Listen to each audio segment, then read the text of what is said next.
Testing आहे हो, पहिल्या पावसात झालेलं टेस्टिंग आहे, ही खड्डा नाहीत. हे आता पहिली लेअर खराब झालेली आहे, ह्याच्यावर दुसरी लेअर पडणार आहे. NH4 म्हणजे नॅशनल हायवे आपला पुणे बेंगलोर महामार्ग आहे, ज्याला सध्या नाव आहे NH48. तर या हायवेवरती सध्या आपण उभा आहे आणि हा भाग आहे तो येल्लूरचा भाग आहे. येल्लूरचा ब्रिज आहे, पुढं ब्रिजच्या अलीकडं हे आपण बघू शकता, ही अशा पद्धतीची अवस्था झालेली आहे. आता टोल नाक्याच्या पलीकडे खड्डे भरून घेतलेले आहेत नॅशनल हायवे प्रशासनानं. नॅशनल हायवे प्रशासनाला अनेक विनंती करतो की हे पण खड्डे भरून घ्या. रोज दादा 2-3 ॲक्सिडेंट होते ती, हात पाय मोडते ती, गाड्यांचं नुकसान होते, मोठ्या गाड्यांचं ॲक्सिडेंट होते ती, काही लक्ष देत नाही. दिवसा आपल्याला खड्डे दिसतात, रात्रीची काय परिस्थिती आहे? रात्रीच तर बेकार, टू व्हीलरवाल्यांचं बोलूच नका. हां दिसत नाहीत लांबलं बरं, हा. हायवे प्लेन आहे आणि एकदम अचानक डबरा आहे ते.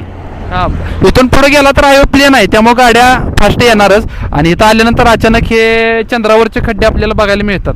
तर हे खड्डे लवकरात लवकर मोजवून घ्यावेत. हेच नाही तर आमची मागणी आहे की येलूरपासून नेरलेपर्यंत जेवढ्या आमच्या समस्या आहेत तुम्ही प्रशासनानं ऐकाव्यात.